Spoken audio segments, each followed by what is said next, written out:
materiais e processos de engenharia avançados. A proposta de valor da SAMP é promover o conhecimento para a adoção de materiais e processos de engenharia avançados pela indústria, academia e governo. A SAMP disponibiliza a maior biblioteca online de trabalhos técnicos em diversas áreas de aplicação do segmento, vídeos de palestras e treinamentos, eventos e interações com diversas comunidades. A SAMP Universidades. A SAMP Universidades é um capítulo recente criado, à parte da SAMP Brasil, dedicado ao ecossistema e interação de estudantes acadêmicos, institutos de ciência e tecnologia focados em materiais avançados. Atualmente, temos uma série de ações em andamento, com um time de voluntários totalmente dispostos a ajudar nesse trabalho, como relações com institutos de ciências e tecnologias, universidades e startups, a disseminação do conhecimento, como este webinar que está ocorrendo hoje, o desafio acadêmico, o desafio empreendedor, o apoio às fórmulas e às associações complementares, busca a normatização e regulamentação do setor, inserção do conteúdo de materiais compostos e materiais avançados em matriz curricular e pesquisa aplicada. Então, eu deixo aqui a minha palavra para o professor Sandro Amico, que é o mediador deste evento. Ok. Muito obrigado, muito obrigado. Muito obrigado, Luiz, pela introdução aí do evento. Então, boa noite a todos. Como o Luiz falou, eu sou o Sandro Amico, trabalho como professor e pesquisador na URGS e serei o mediador, então, deste webinar Parcerias, Empresas de Academia em Compósitos, Cases de Sucesso no Brasil. Bom, hoje temos dois convidados, né, como sempre, né, que é o padrão, dois convidados. O nosso primeiro convidado de hoje é o Luiz Pardini. Eu vou apresentar ele agora. O Luiz Pardini já está aparecendo aí para vocês, né? Ele é graduado em Engenharia Química pela FMG, mestre em Ciência e Engenharia de Materiais pela UFSCar, e PhD em Material Science and Engineering pela University of Bath, Inglaterra. Ele possui também MBA em Gestão de Negócios pelo ITA-ESPM. Tá? Até 2018, foi pesquisador titular do Instituto de Aeronáutica e Espaço do Departamento de Ciência e Tecnologia Aeroespacial, CTA, e atualmente é professor associado do Programa de Pós-Graduação do Instituto Tecnológico de Aeronáutica, ITA, e presidente da Associação Brasileira de Carbono, a BCARB. Então, suas áreas de atuação são compósitos estruturais para aeronáutica e espacial, compósitos carbono-cerâmica, compósitos ablativos, fibras de carbono, polímeros avançados, aerogéis e compósitos nanoestruturais.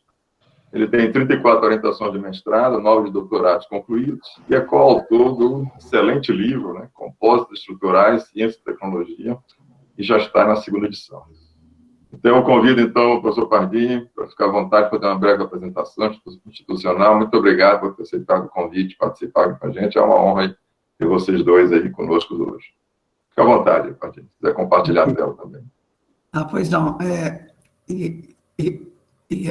Boa noite aí para todos. Agradeço ao Luiz Fernando e ao Sandro, em nome aí da SAMP, né, que fez o convite a mim e ao Newton para a gente abordar um pouco qual é a inter-relação que ocorreu entre a gente durante algum tempo, aí, recente até, em função do meu trabalho no CTA. Eu trabalho no CTA ainda, né, agora eu sou consultor de empresas aí na área de compósitos, né, maiormente a Vibras, na área de materiais ablativos, inicialmente, e a gente se ajuda ao longo da história aí. Trabalho aqui no ITA, o meu foco basicamente é em compósitos, né, e especificamente compósitos ablativos, e também na área de materiais de polímeros aplicados à fibra de carbono, né. Eu iniciei a minha carreira no CTA, muitos anos atrás, com o assunto de tratamento superficial de fibra de carbono, quando havia uma unidade do sistema de obtenção de fibra de carbono no comando aeronáutica. Hoje não existe mais. Tá?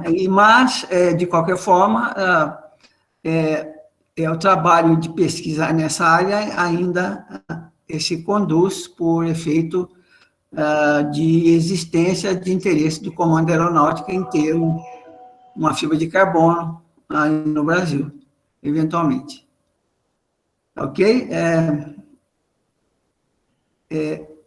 Basicamente é isso, o Santos. Você quer inserir então, vou apresentar, então, o nosso segundo... Muito obrigado, Padre. Vou apresentar, então, o nosso segundo convidado de hoje, que é o Newton da IGT. Então, o Newton Granado é bacharel em Química pela Faculdade Oswaldo Cruz, São Paulo, mestre em Química Inorgânica pela USP e CEO da empresa Quimilab Química de Jacareí, São Paulo.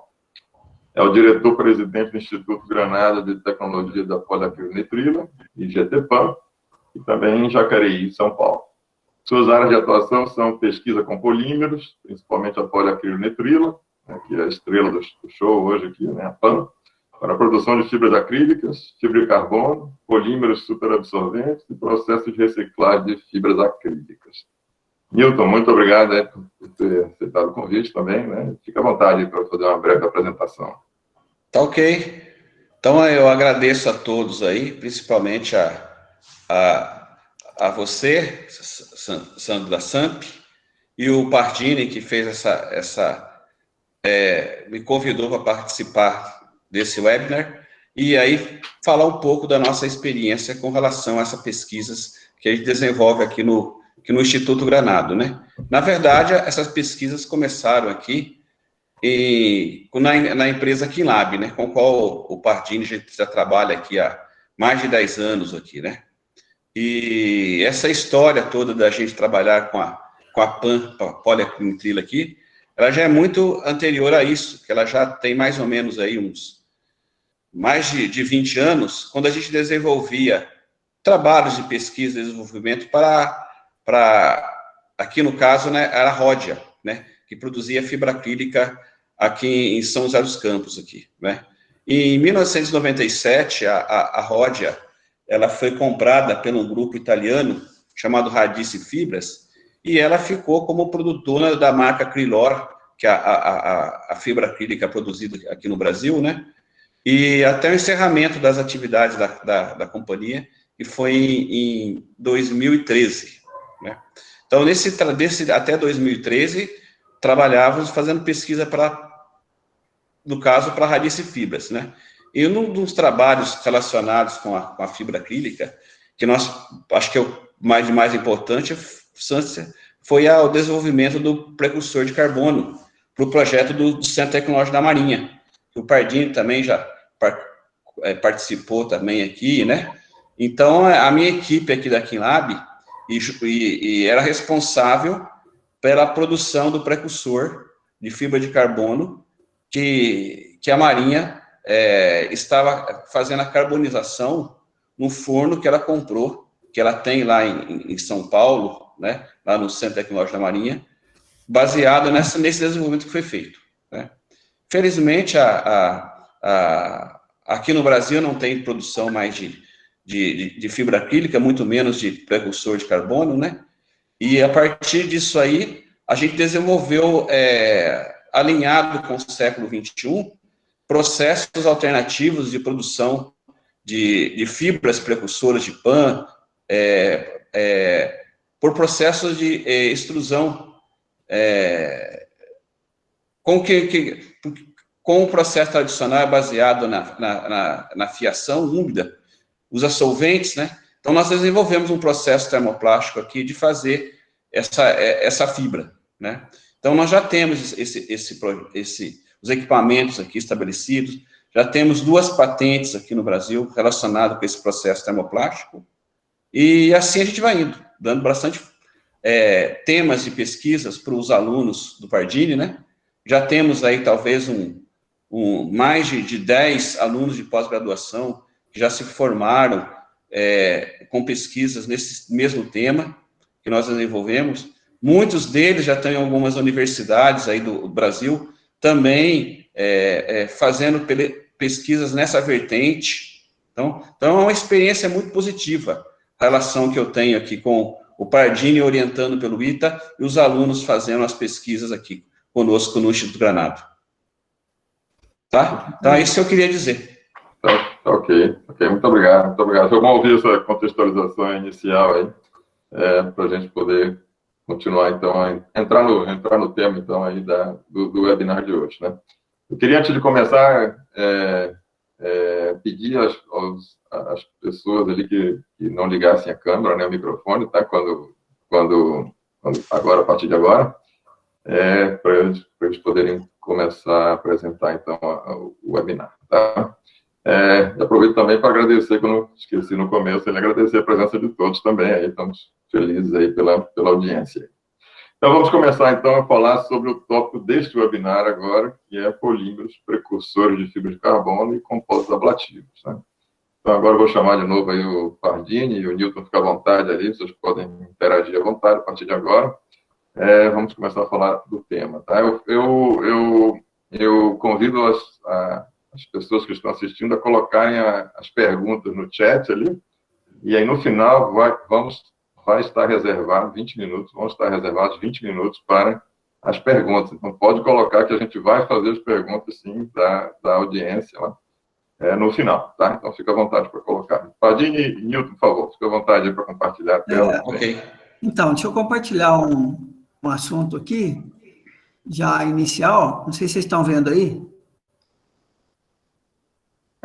Ainda não. Agora tá. Agora sim. Né? Então, na verdade, esse aqui é o processo básico aí de fabricação de fibra de carbono, né? Ele sempre vai partir de uma fibra orgânica, né? Vai passar por um processo de estiramento, de estabilização, onde se transforma um polímero num material com estabilidade, né, para suportar as temperaturas de tratamento mais longínquas, tipo 1000 graus. Né? Nesse intervalo aqui de processo, já existe um produto intermediário que é de uso industrial, que é a fibra poliacrylnitrila oxidada, né, que já serve para, exemplo, usar material ablativo, usar em vestimentas resistentes a fogo e isolamentos de fornos de maneira geral. A partir disso, né, é que vai, sim, para o processo de carbonização, no sentido de converter todo esse material que ainda tem impurezas da forma de oxigênio, hidrogênio e nitrogênio em um material 100% carbono, né? Então, a gente obtém aqui, ao final do processo, uma fibra de carbono de alta resistência. Não existe fibra de carbono de alto modo obtida de fibra de poliacrylnitrila. Né? É inviável o processo, mesmo porque um polímero que não estira adequadamente nessa região aqui de estabilização, ele não confere um ordenamento adequado para se obter fibra de alto modo. Bom, eu comecei no CTA justamente aqui aqui na fase aqui de tratamento superficial, no final da linha, por efeito ao longo da história, eu mudando de área, indo para uma ou outra seção, né, de fabricação de fibra de carbono, eu fui conhecendo o processo inteiro, né? O ruim é que tem uma pessoa só que conhece o processo inteiro, né? E eu já estou, vamos dizer, entregando um bastão para alguém, né? Então, o ruim é isso, né? Fica assim, uma história e não tem a visão de longo prazo. O Brasil é um país que não tem visão de longo prazo. Aqui se apaga incêndio a toda hora, né? Então, ficou o projeto lá, hoje está enferrujando equipamentos, né? E sobrou o projeto da Marinha, nisso tudo aqui. a Marinha vai ter que fazer fibra de carbono, porque se não fizer, não tem ultracentrífuga, né? Então, ela vai ter que dar um jeito de fazer a fibra. E a fibra de carbono na área nuclear é altamente sensível, né? Ninguém vende para esse uso. Vende para a Embraer, porque já é um produto acabado, né? E não tem... não incomoda, porque eles vigiam todo o processo, né, de fabricação. Então, foi aqui que os vários tipos de tratamento superficial que a gente estudou ao longo da história aí, era oxidativo, não oxidativo, e o que é industrial hoje, basicamente, é o eletroquímico, né, esse que está aqui nessa pontinha aqui ao final aqui do processo de oxidação em fase líquida. É um processo industrial porque é um processo contínuo. Os demais, eles deterioram muito a fibra de carbono, ou então são de custo realmente inadequado para se colocar em linha com a unidade de fabricação de fibra de carbono. O detalhe aqui o Oak Ridge, que é um dos grandes centros de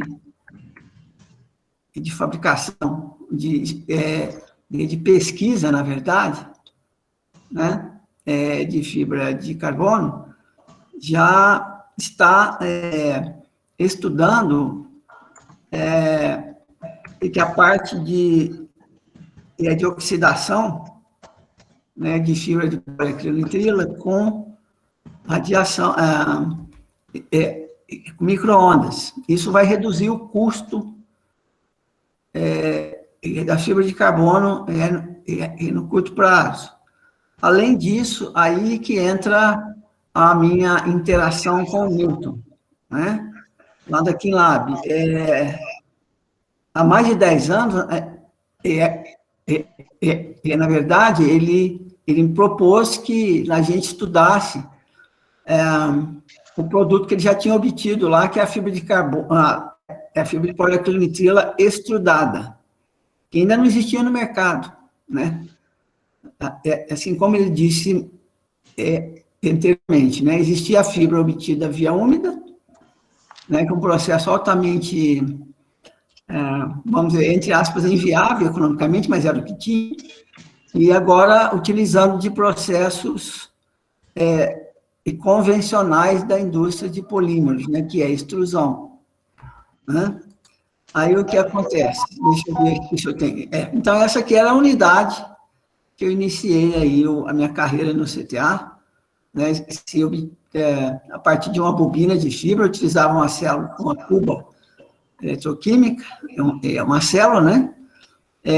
Aplicava-se um agente potencial, né? E é isso que criava grupos superficiais sobre a superfície da fibra, que, na verdade, a maioria deles era hidroxila, ou então da parte aí da carboxila. É isso que adere à matriz epóxi e a outras matrizes aí que são utilizadas em compósito, né? Os demais itens aqui de trabalho, no caso da unidade de tratamento superficial, eram que a cuba de lavagem, que aqui... Oi? Deixa eu te interromper aqui, os slides não estão passando, aí a gente tá congelado no... Né? Se eu fizer assim... É que você não está em modo apresentação ali, você não está em modo apresentação. Ah, não? Não. Peraí, deixa eu ver aqui, então, o que eu posso fazer. Clica ali embaixo, ali no modo apresentação. Deixa eu ver aqui. Vou colocar aqui de tela inteira, então. Não. Pode ser, você só não vai ver a gente daí, mas... Uma janela.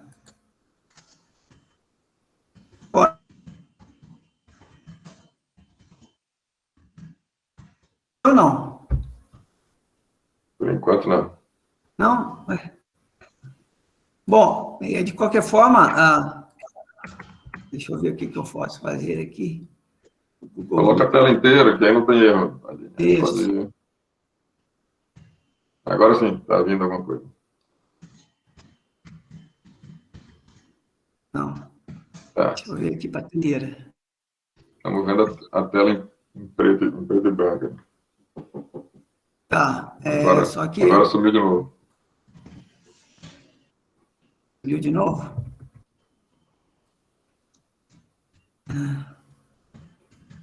Uma janela aqui, deixa eu verificar. Não está entrando, não sei por quê.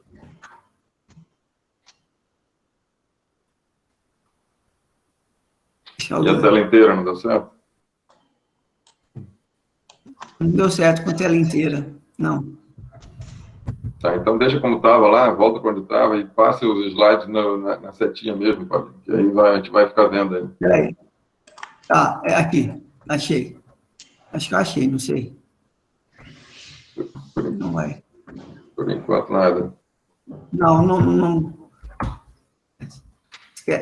está realmente entrando. Bom, de qualquer forma, eu vou disponibilizar isso aqui depois para alguém, se quiser.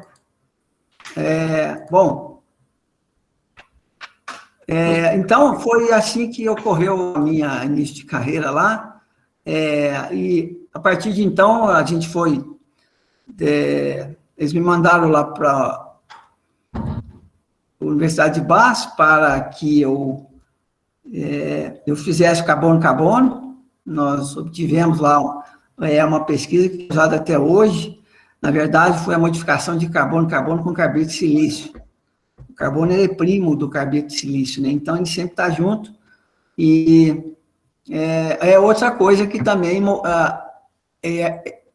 nasceu e morreu no CTA. Nós não temos uma fábrica de carbono, né? Infelizmente, as coisas não têm uma continuidade, né, que a gente eventualmente ela desejasse, né? Mas o trabalho com a indústria é muito mais versátil, é objetivo, almeja-se alguma coisa mais, vamos dizer, de utilidade imediata, né? E foi assim que eu me propus a trabalhar com o Newton e orientando os alunos lá dentro aqui no Lab mesmo, né? Juntamente com a parte acadêmica que o ITA se encarregava de operacionalizar. Ok? Basicamente era isso aí que eu tinha falado. A gente pode discutir mais alguma coisa com o Newton aí. E é isso. Você pode, se quiser continuar tentando ali a compartilhar a tela, pode continuar. A gente ok, deixa eu tentar aqui. Tá. Me deram um cola aqui. Desligar a câmera, tá? Tá bem. Deixa eu ver se eu desligo a câmera e se eu tento aqui. Não está entrando na minha tela. Mas a janela você consegue, né? Janela eu consigo. Tá, então bota na janela lá, escolhe o PowerPoint e passa as setinhas direto ali, sem ser em modo apresentação, pelo menos. Você consegue mostrar. Coloca ali na janela. Vem cá. Como estava no começo ali. Vem cá, onde? Espera aí. Newton, fica à vontade aí, se quiser ocupar o... Tá bom. Fica à vontade aí, para ele. Então, então, como o Paradini estava falando aí, essa questão do desenvolvimento da fibra de carbono no Brasil já vem de longas datas, né? E, então, teve várias iniciativas que, por parte, principalmente dos órgãos militares, o CETEX, com relação à fibra de piche anisotrópico, teve aí o CTA, que teve também essa iniciativa de começar, mas não logrou nenhum resultado com relação a isso, né? Então, um dos projetos que realmente avançaram um pouco mais foi com relação ao projeto do Centro Tecnológico da Marinha, que foi desenvolvido, né, basicamente com a cooperação com a nossa equipe aqui na Radice Fibras, né? Principalmente com o engenheiro Elcio Garcia, que era o responsável de pesquisa e desenvolvimento lá da Radice, né? E aí foi dada a tarefa, inicialmente foi adquirido um precursor de carbono da empresa inglesa, a Courtauld. Então, a partir desse precursor de carbono, foi bem caracterizado, e aqui a gente tinha uma fiação piloto de produção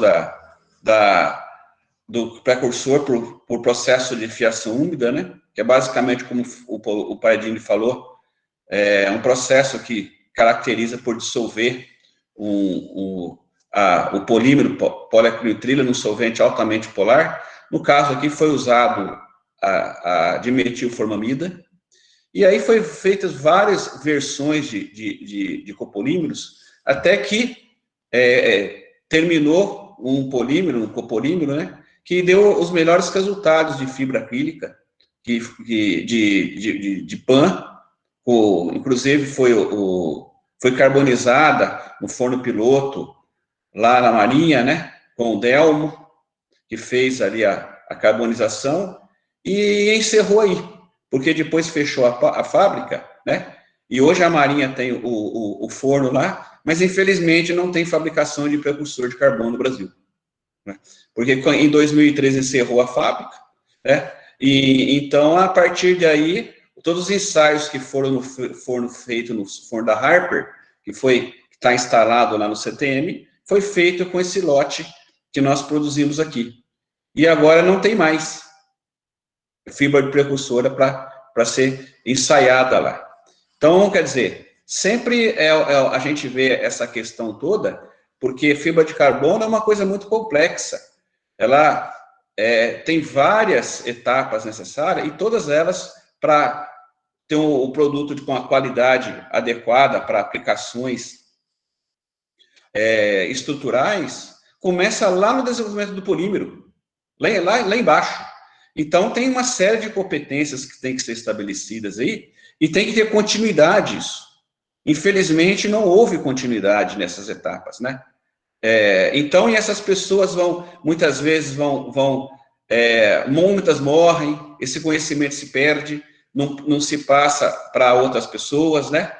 E então a interação com o Pardini é importante, exatamente isso, porque a gente está tentando manter viva essas competências, que aí, seja da minha parte aqui, que é dominar o processo de produção do precursor de carbono, né?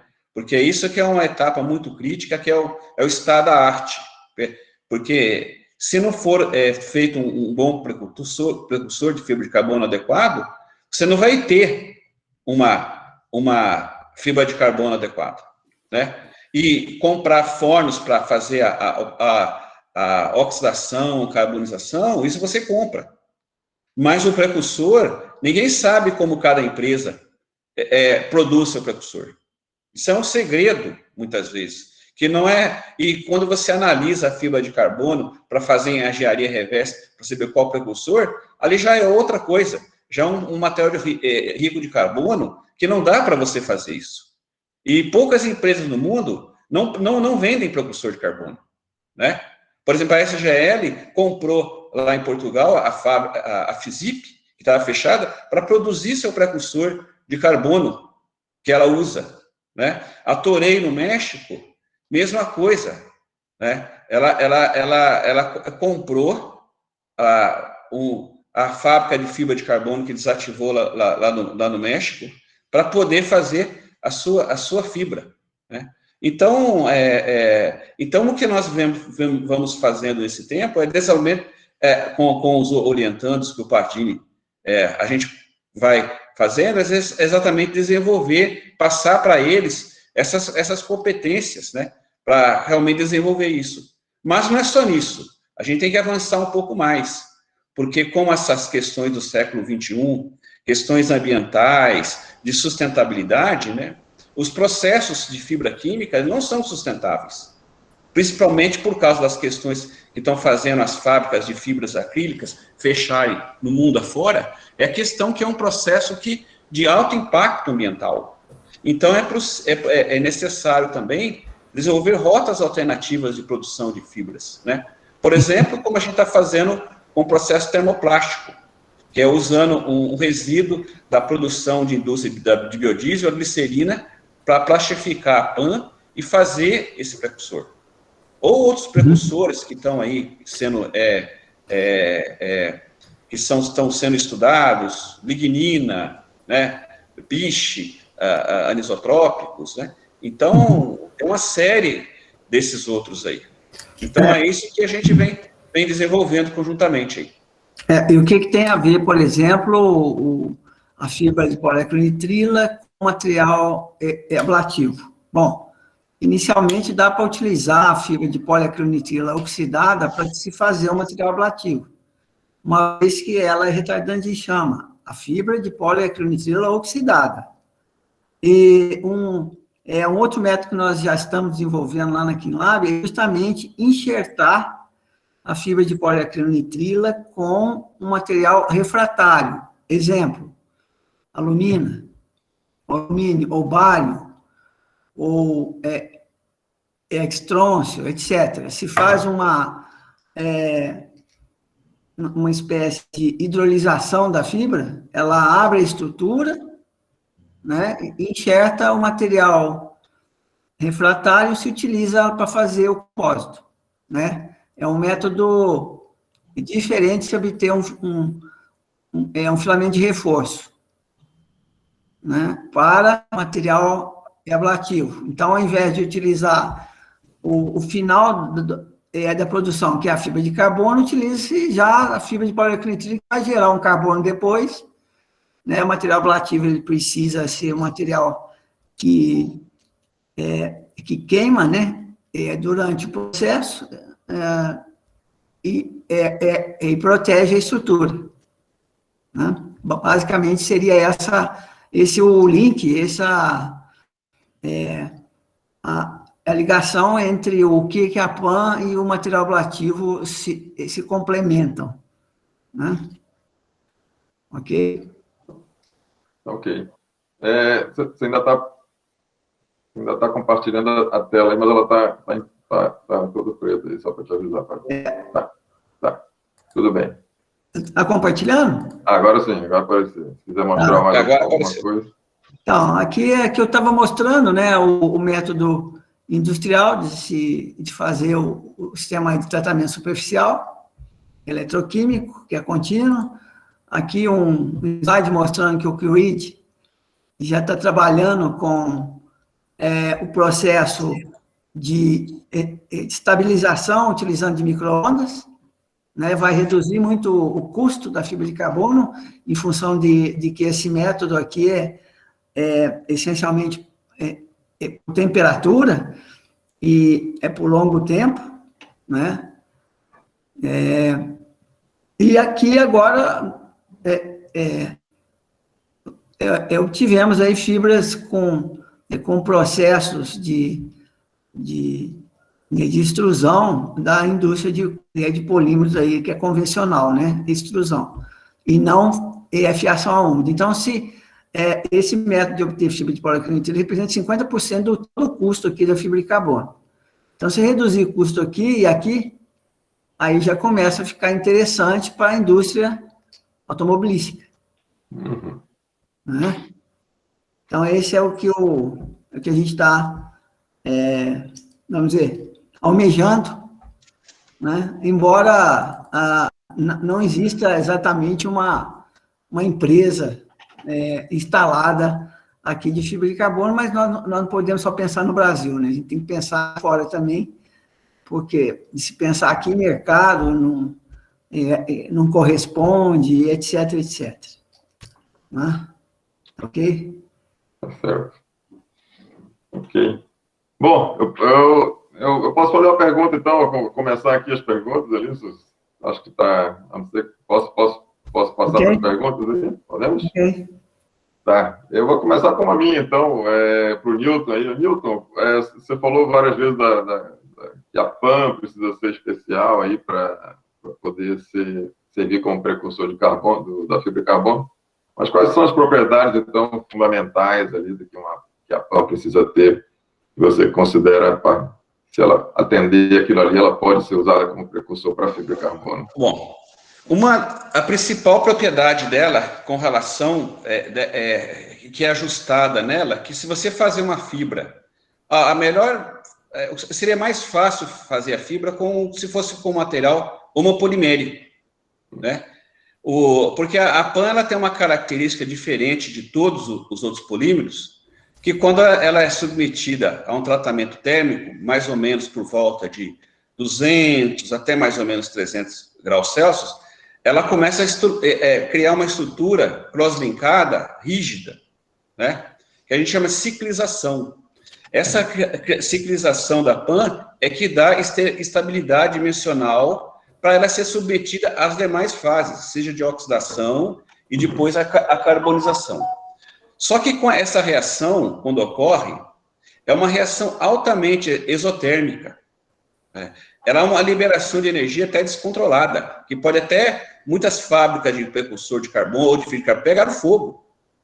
Então você tem que ter um controle dessa exotermia de reação, para controlar a fase onde ocorre a maior liberação de energia dela, esse processo de ciclização. Então, para esse controle que você tem, o que você faz? Você tem que colocar comonômeros na cadeia. Você tem que controlar essa colocando comonômeros. Então, são vários comonômeros que são usados, né? Um deles, por exemplo, é o ácido itacônico, né? São as poliacrilamidas que são adicionados aí. Então, você reduz o teor de 100% do homopolímero para mais ou menos aí, mantendo o teor de PAN 95%, mais ou menos, controlando entre 2% e 3% de comonômeros. Com isso, você controla essa exotermia e aí você pode fazer a sua fibra de carbono, né? Uma outra propriedade que é importante é o controle do peso molecular do polímero. Porque se você faz um polímero com peso molecular muito baixo, na hora que você vai estirar, alinhar as cadeias, esse material ele tem baixa tenacidade. Então, o que prejudica as etapas posteriores ali. Então, o ideal é você ter um polímero de alto peso molecular. Se você aumentar muito, também você diminui a solubilidade desse polímero no solvente de fiação. Então, tem que fazer achar um meio termo aí. Um material que tem uma exotermia muito boa na hora de carbonizar, ao mesmo tempo que não tem um peso molecular muito baixo, mas também não seja muito alto a ponto de não se tornar insolúvel no meio de metilformamida, cloreto de zinco, que a Toray usa lá nos seus processos, né? Tiocianato de amônio e solventes aí da PAN. É um balanço, então, de várias coisas. Isso é um segredo industrial das companhias, das empresas que fazem precursor de carbono. O segredo está bem guardado. Muito bem guardado. Até hoje no Brasil está bem guardado, não conseguiu ser efetivado. O Padilha tem uma pergunta para você aqui do Caleb Silva. Compósito ablativo hoje é basicamente dedicado para aplicações aeroespaciais? Sim, essencialmente é. Ou então para aplicação em mísseis de longo alcance. Né? Uhum. Basicamente, o compósito ablativo ou é na ogiva de lançadores de foguetes, ou então no subsistema que a gente chama de divergente do foguete, né, onde sai o escapamento dos gases do propelente. Né? Mas é aquela tal história, só um faz, né? Então, isso é estratégico. E se não fizer, não tem quem venda, não tem como importar. Então, é necessário que se faça uma pesquisa nisso, sempre em busca de coisas melhores, né? Entendi. Tá certo. Eu vou fazer uma pergunta aí mais uma para o Newton aqui. Newton, você falou também de outras fontes, né? Falou outras possíveis fontes de fibra de carbono, né? Nesse ponto, a gente vai em duas estratégias aí, né? O mundo está indo em duas estratégias aí. Uma é ir para a questão, atender mais a bio-based ali, né? Basicamente, como você falou ali, né? Ou simplesmente usar uma fonte bio para uma poliacrilinitrila, né?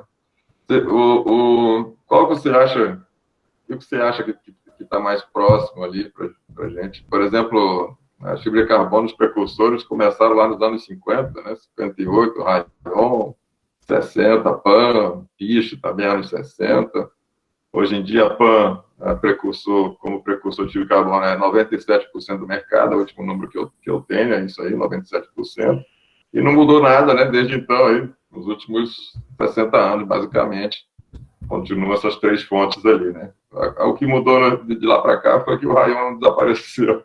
Basicamente, ficou só a PAN e o Piche, né? Então, qual é o futuro daí? Já que tem a questão do petróleo, tanto com a poliacrilinitrila como com o Piche, tem a questão do petróleo, né? E ambos são de fonte não renovável. O futuro são essas fontes bio aí, ou você acha que a PAN é insubstituível, hein? Tipo a lignina, por exemplo, como fonte? Eu acho o seguinte, né? Que, na verdade, o melhor material para precursor de fibra de carbono é a poliacrilinitrila. Não tem outro. Se você quiser fibra de carbono com alta tenacidade para uso estrutural, vai ser difícil substituir. Talvez possa ser fibras de compostos, né, ou brendas com grafeno, outras coisas aí, mas vai ser muito difícil, né? O que existe, que está aparecendo no mercado aí, são fibras de carbono para aplicações não estruturais, ou estruturais, mas com especificações menos rígidas, né? Então, esse também é um mercado muito grande que está se desenvolvendo aí, né? Então, N aplicações aí para fibra de carbono no mundo, né? E entre esses precursores que estão nos processos que nós chamamos aí de sustentáveis para a produção de PAN, você pode pensar desde a produção do monômero da PAN, acrilinitrila, partindo de uma rota verde, que é usando um resíduo que existe aí, que é a glicerina. Então, fazendo a monólise da glicerina, tem processo já aí, que já está, você consegue fazer uma pólica totalmente oriunda da cadeia de recurso renovável sem vir do petróleo, né? Com relação a outros precursores aí, que estão sendo estudados aí, mas a questão é que dificilmente eles vão ter características estruturais. Por exemplo, a gente fala da lignina. A lignina é um resíduo aí abundante na indústria de papel e celulose, que é oriunda do processo craft, do craft ali. Só que essa lignina, para você ter uma fibra adequada, é necessário você separar de tudo aqueles resíduos que tem nessa lignina craft ali, a lignina que interessa para você. E esse processo, muitas vezes, é mais caro do que você produzir a fibra de carbono com a própria PAN, né? Então, tem processos usando polietileno, poliestireno, mas aí são reações que você tem que fazer estabilização com ácido sulfúrico e condições muito agressivas, que no final das contas é pior, né, que você usar um lixo, um resíduo aí que tem aí de polietileno, poliestireno, para fazer um precursor de carbono, que é lixo, mas o processo que torna isso, estabiliza isso para você fazer a carbonização, também é muito agressivo, né? Então, esse equilíbrio de processos aí, de matrizes, de fontes de precursores, feedstocks, é uma coisa que faz com que, até agora, não apareceu um substituto melhor para a PAN. Tá, obrigado, Milton. Eu vou fazer uma para o Pardini aqui. Eu vou pedir para as pessoas colocarem as perguntas ali, tá? Enquanto isso, eu vou fazendo aqui a do Caleb Silva. Acho que ele já colocou umas 3 aqui. Vamos para a segunda dele aqui, Pardini. Como viabilizar economicamente tal tecnologia, uma vez que a indústria aeroespacial brasileira ainda é muito pequena comparada com outros países. Então, E aí eu vou estender só essa pergunta dele para a Pardini, falando uma coisa. Será que a gente usa pouca fibra de carbono aqui porque o custo é alto, porque vem de fora, ou não? O problema é outro aqui para a gente aqui. O problema é de conseguir usar realmente, de saber usar a fibra de carbono adequadamente. Como você acha? Na verdade, saber usar é a mesma coisa que utilizar fibra de vidro, né? Para fabricar compósito de fibra de vidro, você usa tecnologia similar com fibra de carbono, só muda o reforço. Agora, com relação o problema é o custo, né, que ainda é muito alto da fibra de carbono em relação a fibras ordinárias, aí, tipo fibra de vidro, né, então se pensa 2 vezes em utilizar, mas em setores como energia eólica, isso em algum momento vai ser o mote, né, utilizar a fibra de carbono, uma vez que as pás estão ficando maiores, né, em tamanho, né, envergadura. A área aeronáutica, ela é muito vegetativa, então o volume de uso na indústria aeronáutica sempre vai se manter num nível, num patamar bastante estável, né. Já vista o foguete aí da SpaceX, que ao invés de fibra de carbono, utilizou aço inox, né? Então, a gente tem que pensar bem se usa ou não fibra de carbono, dependendo do projeto, né? Agora, com relação a montar uma fábrica no Brasil, a gente precisa só pensar no mundo, não precisa pensar no mercado brasileiro. O mercado brasileiro é pequeno. A gente já tem um monte de problema aqui para resolver, vai pensar numa fábrica aqui, tem que pensar para o mundo, né? E que as fábricas são automáticas, né? Elas não usam mão de obra intensiva, né? Então, o mercado vai ser o mundo, não é agora, né? A gente ficou sabendo recentemente que tinha uma fábrica de fibra de carbono novinha, em folha, na Rússia, e que já estão pensando em exportar para o mundo inteiro, né? Eles não estão pensando na Rússia, né? Porque o consumo pequeno, né? Mas tem gente que quer comprar, né? Mas se produzisse fibra de carbono aqui, o custo ia diminuir, não ia? E com isso a possibilidade de ampliação do mercado aqui ia aumentar, não? Sim, sim. Você fazer fibra de carbono precisa de energia. São fornos, ainda hoje, né, que se utiliza. Já se pensou até em instalar uma fábrica lá do lado de Itaipu, né? Não, mas isso é verdade mesmo. Eu recebi uma ligação aqui de um coronel do Exército que queria instalar uma fábrica lá do lado de Itaipu, porque precisa de energia. Aí a energia ia subsidiar, aquela história toda. Então, encontrar meios e métodos para se viabilizar uma empresa nesse sentido, né? Agora, hoje já não dá mais para desenvolver fibra de carbono. Ou você compra aí da tecnologia e melhora, eu acho. Não tem como se partir do zero mais. Acabou. Essa fase já passou. Quem fez. Quem não fez, não vai ter que comprar de outro, né? E isso é um problema, porque o problema da fibra de carbono é usar na área nuclear. Isso aí é um problema grave. E não adianta enganar os amigos lá de cima, que eles não vão acreditar na gente, né? Então, tem que saber exatamente como é que se coloca uma unidade dessa aqui, né? Entendi. Bom, eu vou vou fazer mais uma colocação aqui, então, Pardini. Eu dou aula de compósito, né, e eu mostro um vídeo dos anos 80 para os meus alunos, onde aparece o desenvolvimento da fibra de carbono no CTA, né, aquela entrevista aí. É um cult aí no Brasil, aquela reportagem ali.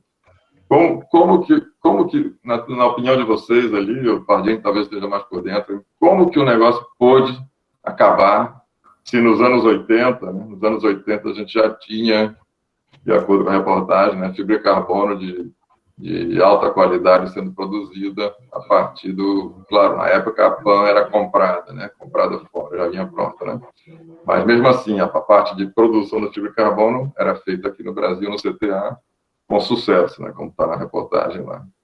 Como que isso parou, Pardini? Essa história eu sei, mais ou menos. Eu comecei no CTA no meio do caminho, com o trem andando, né, como a gente diz aqui em Minas Gerais. Na verdade, a fibra de carbono começou no Brasil junto com a Coreia, em 1968. 1968, não é 1980. É o que eu falei no início aqui da nossa bate-papo, que aqui a gente não tem visão de futuro, né? E ao longo do tempo, o que foi acontecendo? A instituição, ela não se interessou em função de vários aspectos, né? Em dar continuidade, né, a uma unidade dessa aqui no Brasil, mesmo porque exigia muito investimento, né? O país aí está com problema de hospital, imagina investir, bom, mas investiu em um monte de estádios, né? Então a gente tem que tem que saber o que. Então, além disso, é um país que não sabe escolher o que fazer, né? Então, se escolhesse o certo, né, a gente já teria uma fábrica aqui no Brasil. Eu não vou entrar no mérito do que aconteceu lá dentro, não, que se depois eu vou ser preso aqui, depois de sair dessa entrevista. Tá? Tá bom? A turma está achando graça aí no chat. Então, não adianta ficar remoendo também o leão depois de morto, né? Mas o projeto da Marinha ele sobreviveu meio ainda não está na plenitude, né, de execução, mas eles vão ter que ter isso se quiserem ultracentrífuga. Então, você ainda está esperançoso ainda que teremos, então, fibra de carbono no Brasil? Eventualmente, sim. Eu acho que sim. Não sei se eu vou estar vivo, não, mas... A professora Cláudia repete com outras tecnologias. Estou vendo a Cláudia dizendo aqui. Mas, na verdade, quando eu cheguei no CTA, eu não saberia se ia haver um avião feito de fibra de carbono. Hoje já existe, né? Então, a gente precisa ter o mínimo de esperança aí para que as coisas aconteçam, né? Tá bom. Bom, vamos ter uma pergunta da Amanda Oliveira, né, professora Amanda Oliveira. Por gentileza, para você, Pardini, poderia comentar um pouco mais sobre os materiais ablativos de APAN? Não entendi bem esta parte. Qual a relação entre o ablativo? Ele é um material bastante específico, né? É um compósito, né? E é um compósito que se faz uma série de tecnologias que te permitam a reentrada atmosférica, no mínimo. O compósito ablativo é um compósito que pega fogo, né? E assim, no pegar fogo, ele se transforma em carbono, que fica isolante, né? Aos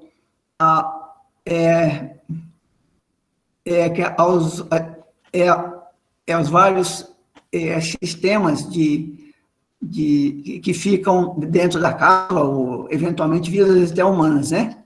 Então, esse que é o propósito de utilizar um compósito para fazer material ablativo. E a Panox, naquele caso, no caso, né? Essa A parte da Panox Panox. é uma fibra inerentemente que não pega fogo, né? Ela não é ignita, né? Então, já é um produto, já é intermediário da fabricação da fibra de carbono, que dá para... E tem valor comercial, né? Tem um valor comercial. Já tem um valor comercial adequado aí para inserção no mercado, né? Tá bom. Bom, agora temos um aqui para o Newton. Newton, a Lina Ramos pergunta aqui, já pensou em utilizar o material PAN em equipamentos de proteção contra a Covid? Ela tem propriedades repelentes a materiais biológicos? Alguma coisa sobre isso? Características? Bom, eu gosto de estudar a PAN, porque ela de todos os polímeros que existem aí, né? Não estou puxando a sardinha para minha brasa, né? Mas ela é um polímero espetacular em relação a todos que existem. Por que isso? Que nós dizemos isso? Porque ela é um polímero que ela tem um grupamento nitrila que os químicos adoram esse agrupamento, porque ele pode ser modificado do jeito que você quiser. Então, ele, apesar de ser um polímero, você modifica ele quimicamente para transformar em outros polímeros, outros tipos de produtos, diversos aqui, né? Então, dentro do que o Pardini falou com relação ao material ablativo e a PAN, antes de eu responder essa pergunta dela, porque o processo de transformar a PAN em Panox, seja de um material ablativo, ela consome muita energia. Então, a gente está estudando aqui um processo que a gente transforma a PAN por um processo de hidrólise química, onde substitui esse grupo nitrila por outros grupos carboxilas, e esses carboxilas reagem com metais, elementos refratários, bário, estrôncio, alumina. Então, de modo que a gente consegue fazer um material ablativo com baixa consumo de energia, né? Então, nessa vertente para usar a PAN para COVID, você pode fazer fibras de PAN, por exemplo, para outras aplicações aí, que na área médica, por exemplo, como membranas filtrantes, fazer adição na PAN de compostos, por exemplo, de nanomateriais, como partículas de prata, alguma coisa, que são efetivos no combate de vírus, bactérias. Uhum. Então, com ela você consegue fazer vários tipos de materiais, seja com carbono, têxtil e também materiais para essas aplicações. Newton, sim, eu vou a gente está aproximando do fim aqui, eu vou fazer uma última pergunta que você respondesse, se puder responder rápido ali, aí tem a ver com o nosso tema aqui, que é a questão em que, se alguém está assistindo, alguém de poder político está assistindo, qual que é a situação da IGT-PAN quão pronta a IGT-PAN está para fornecer a poliacrilinitrila para alguém fazer fibra de carbono no Brasil? Como é que você caracteriza isso daí? E aí eu queria que você continuasse no final e dissesse a sua mensagem final aí para as empresas com relação a novas parcerias com grupos de pesquisa, tá? Por favor, Nilton. Bom, nós temos uma planta de produção piloto de polímero aqui, né? Então, o conhecimento de toda o processo produtivo, a gente tem. Hoje, o IGT-PAN aqui, ele é uma instituição aqui de pesquisa, né? E essa pesquisa, a gente está disposta a passar o conhecimento para qualquer empresa que estiver interessada, né? E já temos vários resultados dessas pesquisas. Por exemplo, quando a gente fala em PAN, coisa e tal, assim, né? Ela é importante, sim, porque ela é o polímero que é usado para a produção de fibras acrílicas. Fibras acrílicas é o maior mercado de PAN, que é 2,2 milhões de toneladas por ano. Fibra de carbono é o mercado na faixa de 200 mil, 300 mil toneladas. Então, fibra de acrílica é muito maior que a PAN. Então, aqui, um dos frutos que nós desenvolvemos aqui foi o processo de reciclagem da PAN, das fibras acrílicas. E nós transformamos eles num material super absorvente, que nós estamos com uma marca, que já todos estão vendo aí, Hidrocilo, que está sendo comercializado para uso agrícola no Brasil. Então, nós transformamos um resíduo da indústria de fibra de PAN, da indústria de fibra acrílica, numa solução ambiental para armazenar água no solo, para fazer o plantio gastando menos água, tá? Então, temos vários frutos aqui de relação a essas pesquisas que já estão no mercado brasileiro. Agora, quem tiver interessado em desenvolver um projeto, uma planta piloto de fiação, ou avançar mais, nós temos condições para ajudar, né? Como o Pardini disse, o segredo está na fibra, no precursor.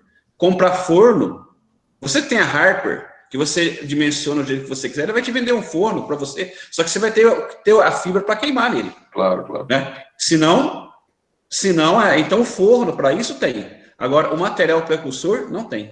E a gente tem esse conhecimento, tanto é que nós já desenvolvemos aí para o projeto da Marinha. Precisa enganar a Harper aí quanto ao end use, né? É verdade. Isso aí é complicador. Nilton, sua mensagem final aí para as pessoas aí sobre como fomentar mais parcerias aí com instituições de pesquisa, de ensino no Brasil, hein? Como tornar possíveis mais parcerias como a de vocês? Eu acho que é exatamente isso, né? A gente procurar aqui, a gente tem a necessidade de desenvolvimento de aplicações, mas a gente tem também um fundamento filantrópico do Instituto, que é exatamente isso, concessão de bolsa de estudo. No nosso edital, no nosso instituto, lá no GTPAN, tem edital aberto.